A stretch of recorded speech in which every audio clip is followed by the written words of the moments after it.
to Invest Insights. I'm Abby Malone. I'm joined today by Pam Hemminger, the mayor of Chapel Hill, North Carolina. Pam, thank you so much for being here today. Oh, my pleasure. Well, let's dive in. The last few years have seen increased division amongst individuals on all manners and subjects, from healthcare to public policy. As a public official and leader in the community, how do you creatively approach these more divisive issues and try and find solutions that can appease the majority? It has been a difficult few years, and we have worked really hard in our community to make sure that we base our decisions on collaboration and on science. We've brought forward many different proposals. We have a pretty involved public engagement process. And I'm not alone in this. I get to partner with my Orange County other mayors and county chair just to discuss these kinds of things so that we can make sure that we are reflecting our community values and trying to do the best we can with all these different kinds of divisive issues. At the federal level, the recent passing of the Infrastructure Investment and Jobs Act was a big step forward in tackling the nation's pressing infrastructure challenges. At the town level, what are some innovative ways Chapel Hill is addressing local infrastructure needs, and how will the town look, move, or feel as these projects wrap up? So we took a really good look at our downtown, which was needing some infrastructure improvements in order to create more jobs in our downtown environment.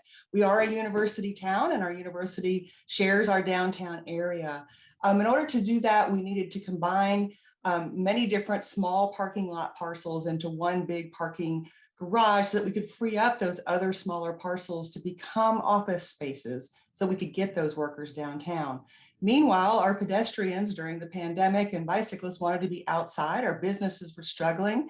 So we created the expanded sidewalk project downtown, where we actually allowed more outside dining and people had the ability to move around and keep just social distance from each other. It's become so popular that we're going to be taking the street back over from our Department of Transportation and putting these changes in permanently. Wonderful. Last year, Chapel Hill passed a 2021-2022 budget of $116.8 million.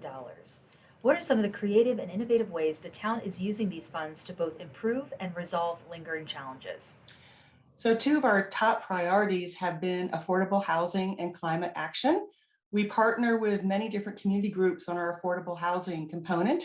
We use town lands to create opportunities for affordable housing projects. We have a combination one going in with several nonprofits working together, our bond funds, some federal money. We're very pleased about this as we try to create more affordable options for people who work in Chapel Hill, who want to live in Chapel Hill, who want to age in place. Our other one is our climate action plan. We're putting real dollars. We have a plan that we designed during COVID. We're putting real dollars and real energy into reducing our carbon footprint and involving the entire community in that challenge. And Pam, can you tell me some of the other improvements the town is undergoing, like the parking deck? So the parking deck opened up a parcel for a wet lab building to be built in our downtown area. This will help with those life science changing ideas as we are in desperate need of wet lab space in our broader community, which brings much needed jobs to our downtown, revitalization as we have more workers downtown, more feet on the street. And we actually have another parcel under consideration for another wet lab building in our downtown. So a wet lab building is one that requires special ventilation, and they call it a wet lab because it has sinks and because it's a special design. It's not dangerous. There are many different levels of labs, but wet labs are considered the place where you need to do some research and have that ability to use the facilities and have the ventilation and the protocols in place. So you'll see a lot of pharmaceutical things. There's no testing or any of that kind of thing on animals or people. It's just for research and development. So we're very pleased as this is a big change for a downtown to bring those jobs back in. People like a walkable environment when they're going to work. And we have a very beautiful downtown and people are really enjoying being there. And we want to bring more folks to that downtown area. And as we round out today's discussion, what are some unique ways that you're fostering creative thinking across the town now and into the future? So this is really important for our community. There's over $1 billion worth of research that goes on UNC campus. And this has sparked a lot of creative ideas and companies, world-changing life science ideas to come into our community. And we're really working hard to capture those and nurture them. We have a incubator program called Launch, where we really do spend time mentoring, especially these young foundling companies. We want them to grow and stay here, but we also do it for social justice issues and art issues.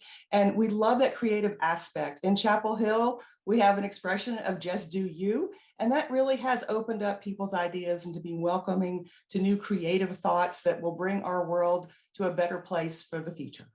I really do like the phrase just do you, and I think that's so unique to Chapel Hill. Pam, thank you so much for our discussion today. Thank you. Well, that was Pam Hemminger, the mayor of Chapel Hill, North Carolina.